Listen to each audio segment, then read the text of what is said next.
Hello everyone, मैं अंकुर एक बार फिर से आप सभी का बहुत बहुत स्वागत करता हूं अपने यूट्यूब चैनल ऑनलाइन एकेडमी में। आज हम करंट अफेयर डिस्कस करेंगे 5 मार्च का, ठीक है। और इसके साथ साथ हम स्टैटिक फैक्ट को भी जानेंगे। तो चलिए हम देर न करते हुए शुरुआत करते हैं। और पहला क्वेश्चन हमारे सामने है कि भारत और बांग्लादेश के बीच अभी हाल ही में भारत और बांग्लादेश के बीच में अभी हाल ही में एक यात्री यात्री ट्रेन यानी कि पैसेंजर ट्रेन चलाई जाएगी। यात्रियों की एक ट्रेन की शुरुआत की जाएगी, कि यात्री ट्रेन चलाई जाएगी। वह कब चलाई जाएगी? तो यह इसकी शुरुआत जो की जाएगी वह 26 मार्च को की जाएगी। वह कब की जाएगी? 26 मार्च को की जाएगी। देखिए 26 मार्च वर्ष 1971 में क्या होती है? बांग्लादेश की स्थापना होती है। जब इंडिया और पाकिस्तान का वॉर चल रहा था तो उस समय बांग्लादेश की स्थापना हो जाती है। बांग्लादेश को पूर्वी पाकिस्तान के नाम से जाना जाता है। देखिए इसके बारे में भी कुछ फैक्ट जानेंगे, बांग्लादेश के बारे में कुछ अन्य फैक्ट्स जानेंगे, उनको बाद में डिस्कस करेंगे। पहले हम देखते हैं कि 26 मार्च को इसकी शुरुआत की जाएगी, वर्ष 26 मार्च 2021 को। देखिए 1971 में स्थापना दिवस मनाया जाता है बांग्लादेश का। उसके ही उपलक्ष्य में यहाँ पर एक यात्री ट्रेन की शुरुआत की जाएगी। इस यात्री ट्रेन की शुरुआत न्यू जलपाईगुड़ी से ढाका के बीच की जाएगी। कहाँ पर की जाएगी? यह जो यात्री ट्रेन है यह चलाई जाएगी न्यू जलपाईगुड़ी जो कि भारत में स्थित है, और ढाका के बीच जो कि बांग्लादेश की राजधानी है, उसके बीच में चलाई जाएगी। यह ट्रेन न्यू जलपाईगुड़ी से ढाका के बीच में चलाई जाएगी, चिल्हाटी और हल्दीबाड़ी रेल मार्ग पर। चिल्हाटी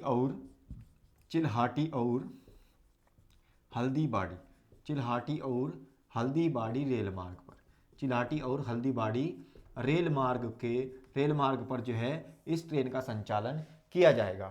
इससे पहले भी भारत और बांग्लादेश के बीच में दो यात्री ट्रेनें चलाई जाती हैं। दो यात्री ट्रेनें यानी कि दो पैसेंजर ट्रेनें जो है इनका संचालन किया जा रहा है। एक तो है आपकी मैत्री ट्रेन, ठीक है, और दूसरी है आपकी ढाका ट्रेन।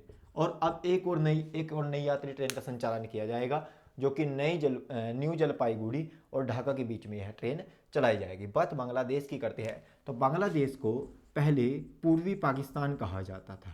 क्या कहा जाता था? बांग्लादेश को पहले पूर्वी पाकिस्तान के नाम से जाना जाता था। लेकिन जब इंडिया और पाकिस्तान का 1971 में युद्ध होता है तो बांग्लादेश को एक स्वतंत्र राज्य घोषित कर दिया जाता है। तो इसीलिए 26 मार्च 1971 को जो है बांग्लादेश का स्थापना दिवस के रूप में मनाया जाता है। बांग्लादेश की बात करें तो ढाका यहाँ पर क्या है? राजधानी है, और टका यहाँ की क्या है? मुद्रा है। बांग्लादेश की राजधानी ढाका और मुद्रा यहाँ की क्या होगी? आपकी टका हो गई। पीएम की बात करें तो शेख हसीना बांग्लादेश की पीएम है। और राष्ट्रपति की बात करें तो बांग्लादेश के राष्ट्रपति आपके अब्दुल हामिद हैं। बांग्लादेश के राष्ट्रपति अब्दुल हामिद बांग्लादेश के क्या है? राष्ट्रपति है। एक और अन्य फैक्ट जानेंगे। देखिए यहाँ पर एक नदी ब्रह्मपुत्र नदी प्रवेश करती है। देखिए क्या होता है, ब्रह्मपुत्र नदी अरुणाचल प्रदेश से प्रवेश करती है भारत में। अरुणाचल प्रदेश, ज्योग्राफी के हिसाब से आपका ये क्वेश्चन बनने वाला है, इसको अच्छे से देखेंगे ध्यान से। देखिए ब्रह्मपुत्र नदी क्या होती है? अरुणाचल प्रदेश से भारत में प्रवेश करती है, ठीक है ना। अरुणाचल प्रदेश से भारत में क्या करती है? प्रवेश करती है। और यहाँ पर इस नदी को दिहांग नदी के नाम से जाना जाता है। किस नाम से जाना जाता है? दिहांग नदी के नाम से जाना जाता है। जैसे ये अरुणाचल प्रदेश में प्रवेश करती है तो यह क्या होती है? असम में, फिर यह असम में प्रवेश करती है। कहाँ पर? असम राज्य में प्रवेश करती है। और असम राज्य में यह पूर्व से पश्चिम की ओर बहती है। कहाँ से? पूर्व से पश्चिम की ओर यह नदी असम राज्य में बहती है। याद रखेंगे, असम राज्य में ब्रह्मपुत्र नदी पूर्व से पश्चिम की ओर बहती है। और यहाँ पर यह एक माजुली द्वीप है आपका, विश्व प्रसिद्ध माजुली द्वीप, विश्व का सबसे बड़ा नदी द्वीप माजुली द्वीप का क्या करती है? निर्माण करती है। फिर यह आपकी कहाँ पर? बांग्लादेश में एंटर करती है। और बांग्लादेश में जैसे ही यह एंटर करती है, इस ब्रह्मपुत्र नदी को बांग्लादेश में किस नाम से जाना जाता है? बांग्लादेश में इसे जमुना के नाम से जाना जाता है, ठीक है। देखिए भारत में अगर बात करें, भारत में इसको दिहांग नदी भी कहा जाता है और ब्रह्मपुत्र नदी भी कहा जाता है। लेकिन बांग्लादेश में जैसे ही यह एंटर करती है ब्रह्मपुत्र नदी, इसको जमुना के नाम से जाना जाता है, ठीक है।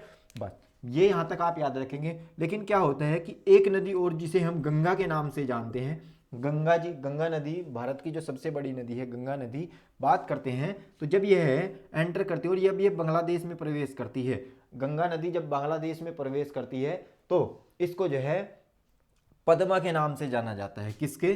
पद्मा, पद्मा नदी के नाम से इसको जाना जाता है। क्लियर यहाँ तक?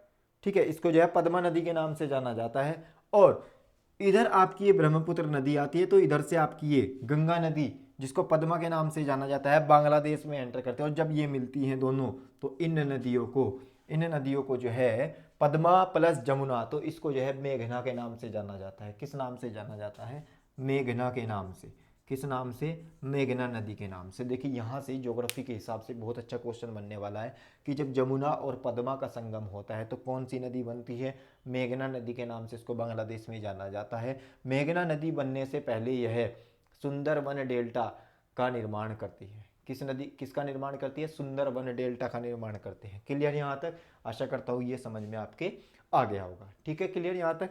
चलिए अब हम आगे जानते हैं कि नेक्स्ट क्वेश्चन है हमारा, आईबा की समिति के अध्यक्ष के रूप में अभी हाल ही में किसे नियुक्त किया गया है?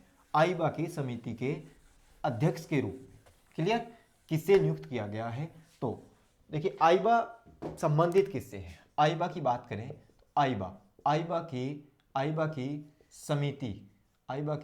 समिति के अध्यक्ष के रूप में किसे नियुक्त किया गया है? तो वो किया गया है नियुक्त MC मैरी कॉम को। किसे नियुक्त किया गया है? MC मैरी कॉम को नियुक्त किया गया है। तो सीधी सी बात है, यह किससे संबंधित है? तो मुक्केबाज, ये एक प्रसिद्ध क्या है? मुक्केबाज है, मुक्केबाज खिलाड़ी है। ठीक है ना, तो मुक्केबाजी से यह संबंधित है। आईबा के फुल फॉर्म की बात करें तो इंटरनेशनल बॉक्सिंग एसोसिएशन, हिंदी में इसको अंतर्राष्ट्रीय मुक्केबाजी महासंघ कहा जाएगा। ठीक है, अंतर्राष्ट्रीय मुक्केबाजी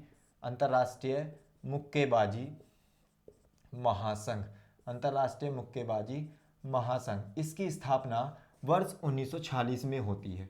कब होती है? इसकी स्थापना 1946 में की जाती है। इसका हेडक्वार्टर है आपका स्विट्जरलैंड में। कहाँ पर है इसका हेडक्वार्टर? स्विट्जरलैंड में इसका हेडक्वार्टर है। तो आईबा की अभी जो हाल ही में अध्यक्ष चुनी गई हैं, वो चुनी गई हैं कौन? समिति की जो अध्यक्ष चुनी गई है वो कौन चुनी गई है? MC मैरी कॉम को जो है यहाँ पर इनका अध्यक्ष चुना गया है। क्लियर यहाँ तक? चलिए अब हम आगे बढ़ते हैं कि निजी क्षेत्र में स्थानीय लोगों को 75% का आरक्षण, निजी क्षेत्र में स्थानीय लोगों को ही 75% का जो आरक्षण दिया गया है, यानी हम कह सकते हैं कि जो निजी क्षेत्र की जो नौकरियां होंगी अपने राज्य में, ठीक है, उसमें अपने ही स्थानीय लोगों को यानी कि अपने ही राज्यों के जो लोग होंगे उनको 75% तक का जो है आरक्षण दिया जाएगा। ठीक है, यानी कि 25% अदर स्टेट लिया जाएगा और 75% क्या होंगे? अपने ही स्टेट के नागरिकों को जो है उसमें जो स्थानीय लोग होंगे, लोकल बॉडीज़ के जो लोग होंगे आपके लोकल क्षेत्र के, उनको जो है सबसे पहले क्या दी जाएगी? उनको जो है प्राथमिकता दी जाएगी। तो बात करते हैं निजी क्षेत्र की। बात करते हैं निजी क्षेत्र की, तो निजी क्षेत्र में 75% तक आरक्षण की जो सुविधा प्रदान की है, जो प्राथमिकता दी गई है, वह दी है आपकी हरियाणा ने। किसने दी है भाई? वह दी है आपकी हरियाणा राज्य ने।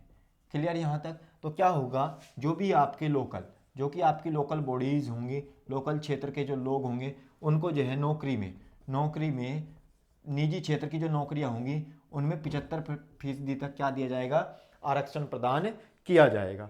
ठीक है, अब बात करते हैं इसकी, तो ये जो प्राइवेट जॉब सेक्टर जो होगा आपका, उसमें 75% तक क्या दी जाएगी? आपकी ये आरक्षण दिया जाएगा। यह राज्य, इससे भी पहले कई राज्यों ने आपकी जो है यह घोषणा की है, ये एक तरीके का जो आपका नियम लागू किया हुआ है, ये अन्य स्टेट ने भी लागू किया है। तो सबसे पहले जब स्टेट ने लागू किया था, सबसे पहला राज्य जिसने यह लागू किया था, तो वह था आपका महाराष्ट्र। कौन सा राज्य है आपका? वह है आपका महाराष्ट्र।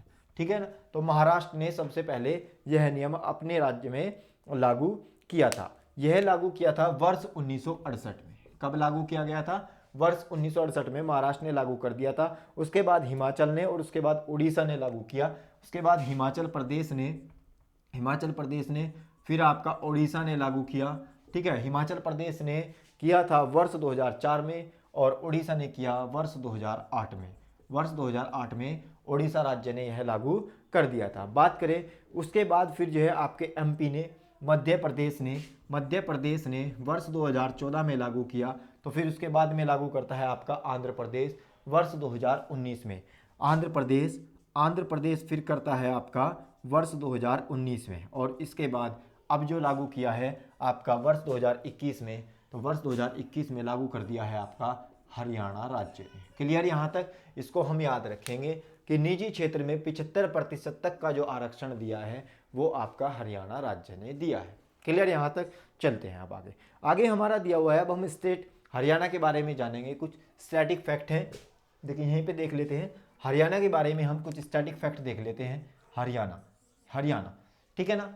कोड की बात करें तो हरियाणा को तो HR के नाम से जाना जाता है, HR कोड इसका है। ठीक है, अब बात करते हैं हम हरियाणा की राजधानी है चंडीगढ़। क्या राजधानी है? हरियाणा की राजधानी है चंडीगढ़ राजधानी है। और लगभग हरियाणा में आपके हम कह सकते हैं हरियाणा में कितने जनपद हैं? हरियाणा में 22 जिले हैं, 22 जनपद आपके हरियाणा में ही स्थित हैं। CM की बात करें मनोहर लाल खट्टर हैं, और सत्यदेव नारायण आर्य यहाँ पर क्या हैं? आपके गवर्नर हैं। मनोहर लाल खट्टर हरियाणा के क्या हैं? CM हैं मनोहर लाल खट्टर। और सत्यदेव नारायण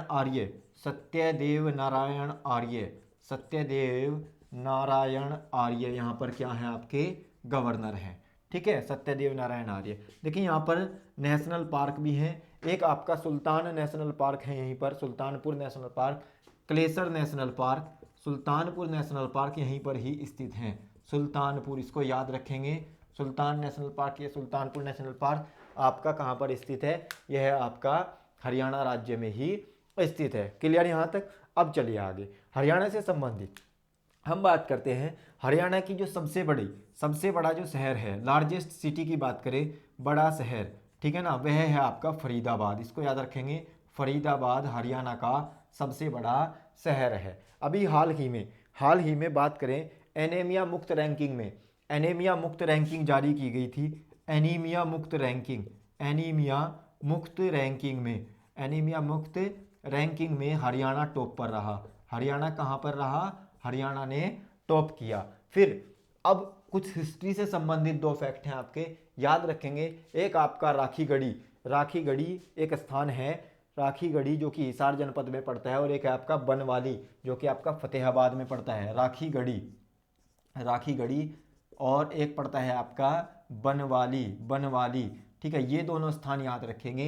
राखीगढ़ी और बनवाली सिंधु घाटी सभ्यता से संबंध रखते हैं। तो सिंधु घाटी सभ्यता से संबंधित रखने वाले 2 स्थान हैं, राखीगढ़ी और बनवाली। एग्जाम में बहुत ज़्यादा पूछे जाते हैं किस राज्य से संबंधित हैं, तो राखीगढ़ी और बनवाली आपके हरियाणा राज्य में ही स्थित हैं। क्लियर यहाँ तक?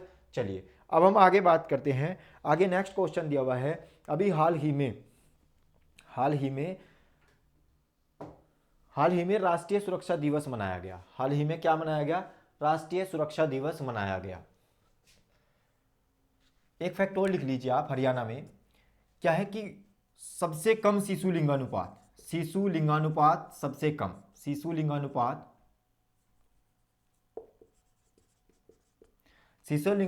सबसे कम वाला राज्य।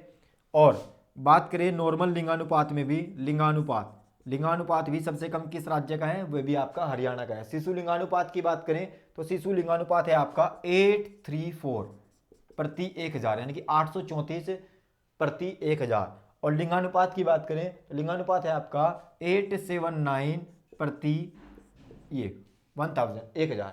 879 महिलाएं 1000 पुरुषों पर। ये तो आपका लिंगानुपात है जो कि सबसे कम है हरियाणा का, और हरियाणा में ही शिशु लिंगानुपात भी सबसे कम है। ये भी कई बार आपके एग्जाम में पूछा गया है कि सबसे कम शिशु लिंगानुपात किस राज्य में है, तो वह भी आपका हरियाणा में ही, ठीक है, सबसे कम शिशु लिंगानुपात है। तो चलिए अब हम आगे बढ़ेंगे, आगे देखते हैं राष्ट्रीय सुरक्षा दिवस के बारे में।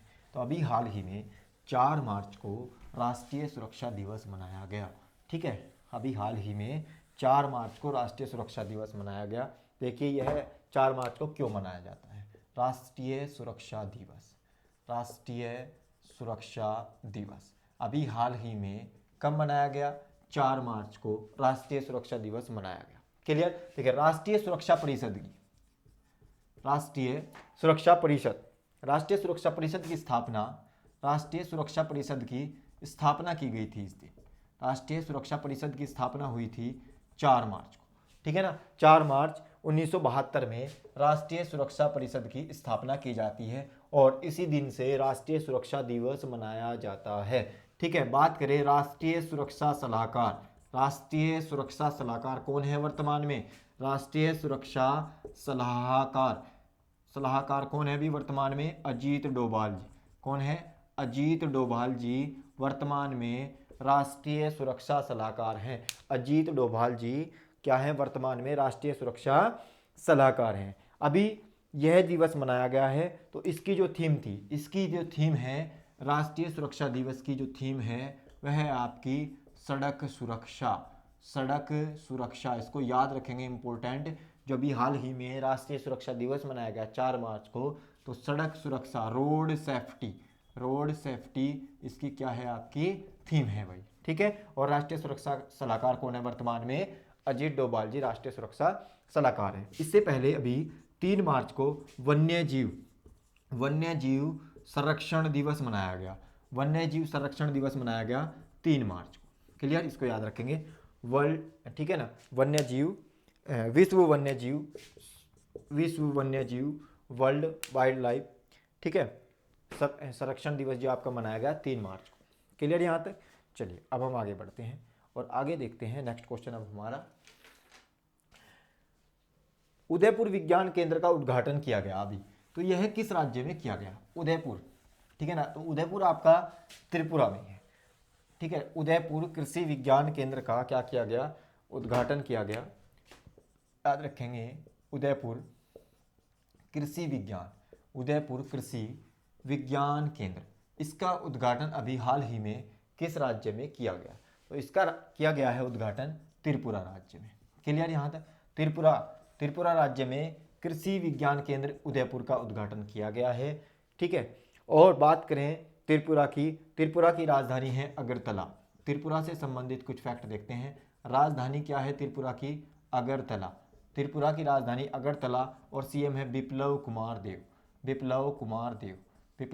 देव यहाँ पर क्या है? सीएम है। गवर्नर की बात करें, गवर्नर है यहाँ पर रमेश बैस। गवर्नर कौन है? रमेश बैस यहाँ पर क्या है? आपके गवर्नर हैं त्रिपुरा में। और त्रिपुरा बांग्लादेश से तीनों ओर से घिरा हुआ राज्य है। बांग्लादेश क्या है? तीनों ओर से, ये राज्य जो है तीनों ओर से घिरा हुआ है। कौन सा राज्य? त्रिपुरा राज्य। यहाँ तक क्लियर आपका? आशा कर रहा हूँ कि यहाँ तक आपका क्लियर होता चल रहा होगा। एक एक पॉइंट, एक एक फैक्ट आपका, ठीक है, इसको याद करते चलेंगे, नोट करते चलेंगे। आगे हम बात करें किस देश की सबसे बड़ी वार्षिक राजनीतिक बैठक, ठीक है ना, अभी हाल ही में चर्चा में है 2 सेशंस। इसको वन लाइनर में ही याद रखेंगे। 2 सेशंस अभी हाल ही में चर्चा में है। 2 सेशंस अभी हाल ही में चर्चा में है। यह किस देश की सबसे बड़ी राजनीतिक बैठक है? 2 सेशन, तो याद रखेंगे चीन की। 2 सेशन चीन की जो है सबसे बड़ी राजनीतिक बैठक है, यह होने वाली है आपकी 2 सेशंस। तो चीन से संबंधित याद रखेंगे रेशम उत्पादन में टॉप पर है। रेशम उत्पादन में यह क्या है? आपका टॉप पर है। रेशम उत्पादन में क्या है? टॉप पर है। और सेकंड नंबर पर फिर आपका आता है इंडिया। दूसरे नंबर में रेशम के उत्पादन में दूसरे नंबर पर क्या आ जाता है आपका? ये आपका भारत आ जाता है। और इसके बाद में बात करें ई कचरा उत्पादन में भी ये आपका चीन ही टॉप पर है, ठीक है ना। ई कचरा उत्पादन में भी चीन आपका टॉप पर है। क्लियर यहाँ तक? चलिए अब हम आगे बात करते हैं। हाल ही में जो आपका रेल नेटवर्क है, हाल ही में रेल नेटवर्क को जो विद्युतीकरण किया जाएगा, रेल नेटवर्क का संपूर्ण विद्युतीकरण करने का लक्ष्य, हाल ही में पूरे जो भी आपका रेल नेटवर्क है उसका संपूर्ण जो विद्युतीकरण करने का लक्ष्य रखा गया है वह किस वर्ष तक रखा गया है, ठीक है ना। तो यहाँ पर वन लाइनर में ही इसको भी याद रख लेंगे कि संपूर्ण रेल विद्युतीकरण करने का जो लक्ष्य रखा गया है वर्ष 2023 तक रखा गया है। संपूर्ण रेल विद्युतीकरण का जो लक्ष्य रखा गया है वर्ष 2023 तक इसका लक्ष्य रखा गया है। बात करें रेल मंत्रालय की, तो रेल मंत्री है हमारे पीयूष गोयल, उन्होंने यह घोषणा कर दी है कि वर्ष 2023 तक जो आपकी पूरा संपूर्ण जो रेल का जो नेटवर्क है उसका क्या कर दिया जाएगा, विद्युतीकरण आपका कर दिया जाएगा। क्लियर। चलिए अब हम आगे बढ़ते हैं। अट्टुकल पोंगल महोत्सव, मोस्ट इंपोर्टेंट, अट्टुकल पोंगल महोत्सव, अट्टुकल पोंगल महोत्सव, अट्टुकल पोंगल महोत्सव। इस महोत्सव का आयोजन किस राज्य में किया जा रहा है? अट्टुकल पोंगल महोत्सव। इस जो आपका ये महोत्सव है यह किससे संबंधित है और किस राज्य में इसका उद्घाटन किया जा रहा है? अट्टुकल पोंगल महोत्सव का उद्घाटन किया जा रहा है आपका केरल में। केरल में यह महोत्सव का आयोजन किया जा रहा है। और याद रखेंगे कि विश्व में महिलाओं का सबसे बड़ा महोत्सव, महिलाओं का सबसे बड़ा महोत्सव है ये, ठीक है ना। विश्व में महिलाओं का सबसे बड़ा महोत्सव अट्टुकल पोंगल महोत्सव। देखिए याद रखेंगे, एक पोंगल है, पोंगल त्योहार, यह आपका मनाया जाता है तमिलनाडु में। कहाँ पर? तमिलनाडु में। पोंगल त्योहार, पोंगल महोत्सव ये तमिलनाडु में, लेकिन ये है आपका अट्टुकल पोंगल महोत्सव, यह आपका कहाँ पर? यह आपका केरल में उत्सव, इसका आयोजन किया जा रहा है। और विश्व में महिलाओं का सबसे बड़ा क्या है, ये महोत्सव है। देखिए क्या है, केरल में केरल की जो राजधानी है तिरुवनंतपुरम, वहाँ पर एक क्या है, भवानी का मंदिर है, अट्टुकल भवानी मंदिर, ठीक है।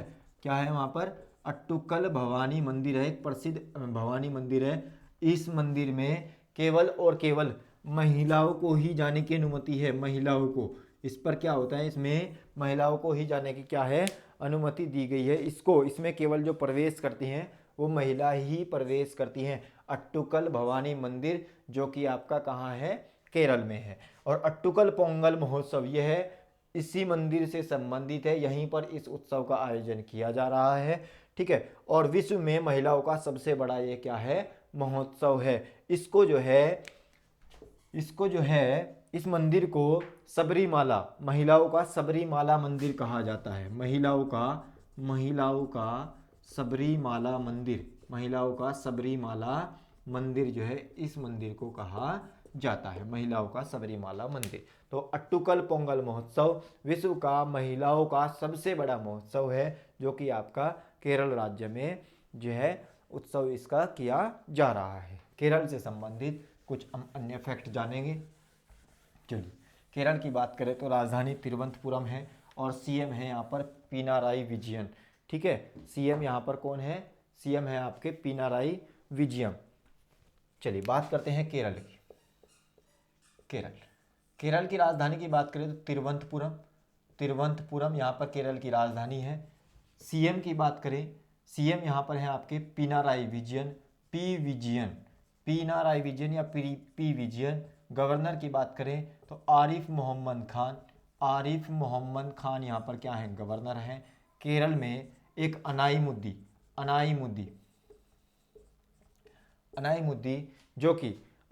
जो कि आपकी केरल की सबसे ऊंची चोटी है, हाईएस्ट पीक है केरल की, और इसको जो है दक्षिण भारत की सबसे ऊंची चोटी कहा जाता है। दक्षिण भारत की सबसे ऊंची चोटी है ये, दक्षिण भारत की सबसे ऊंची चोटी अनाईमुदी कहाँ पर स्थित है? केरल राज्य में ही स्थित है, ठीक है ना। और यहीं पर आपका स्थित है पालघाट दर्रा।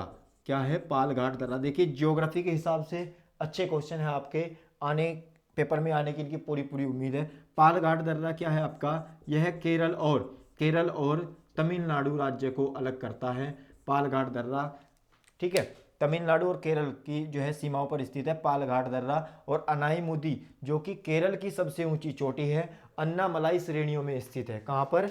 अन्नामलाई श्रेणी में। ये जो अनाईमुदी जो ये सबसे ऊंची चोटी है, अन्नामलाई श्रेणियों में स्थित है। ये अन्नामलाई की जो श्रेणियां हैं आपकी, वहां पर स्थित है अनाईमुदी। और दक्षिण भारत की सबसे ऊंची चोटी है जो कि केरल में स्थित है, पालघाट दर्रा आपका, यह भी केरल और तमिलनाडु में ही स्थित है। नेक्स्ट बात करें केरल से संबंधित, तो देखिए लिंगानुपात सबसे ज़्यादा लिंगानुपात, सबसे ज़्यादा जो लिंगानुपात है वह भी आपका कहाँ पर है, सबसे ज़्यादा लिंगानुपात के मामले में जो टॉप स्टेट है आपका वह भी आपका केरल है। यहाँ का जो लिंगानुपात है 1084 महिलाएं हैं 1000 पुरुषों पर, 1084 महिलाएं 1000 पुरुषों पर केरल का लिंगानुपात, जो कि भारत में सबसे ज़्यादा है। भारत में सबसे ज़्यादा लिंगानुपात वाला राज्य है तो वह आपका केरल है। इसको यहाँ से याद रखेंगे। और केरल कहाँ पर स्थित है, पश्चिमी घाट में स्थित है।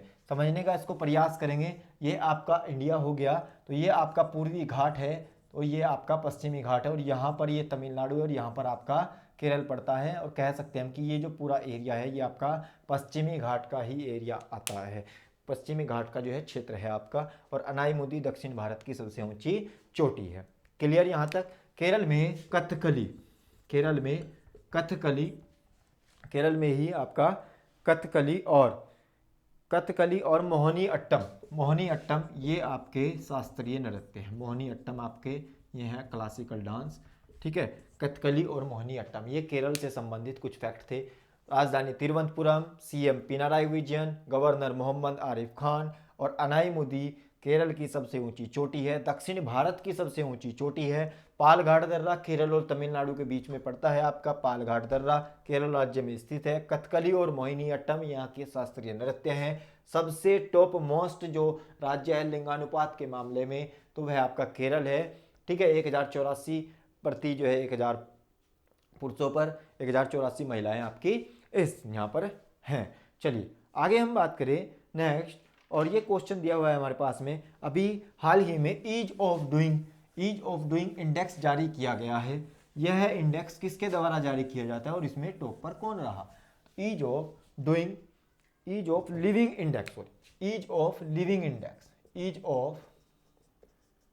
इंडेक्स जारी किया गया।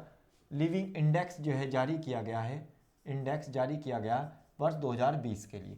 ईज ऑफ लिविंग इंडेक्स, देखिए यह दो श्रेणियों में है। यह इंडेक्स दो श्रेणियों में जारी किया जाता है, जिसमें एक तो 10 लाख, जो कि आपकी याद रखेंगे इसको, जिसमें जो जनसंख्या होती है 10 लाख से ज़्यादा होती है और जनसंख्या होती है 10 लाख से कम। क्लियर? इसको दो श्रेणियों में डिवाइड करके जो है ये इंडेक्स जारी किया जाता है, ईज ऑफ लिविंग इंडेक्स 2020। और यह जो जारी किया जाता है केंद्रीय आवास और शहरी कार्य मंत्रालय द्वारा जारी किया जाता है। केंद्रीय आवास और शहरी कार्य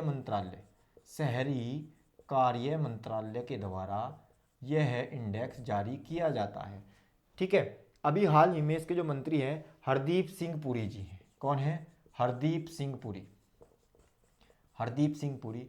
इस मंत्रालय के द्वारा ईज ऑफ लिविंग इंडेक्स जारी किया गया वर्ष 2020 के लिए। और यह दो श्रेणियों में, कितनी श्रेणियों में इसको डिवाइड करके जो है जारी किया जाता है? दो श्रेणियों में। एक तो 10 लाख, जहां पर 10 लाख से ज़्यादा जनसंख्या रहती है जिन क्षेत्रों में, और जहां पर 10 लाख से कम जनसंख्या रहती है वहां पर इनको जो जारी किया जाता है। तो 10 लाख से ज़्यादा जो जनसंख्या है वह रहा है आपका टॉप पर बेंगलुरु।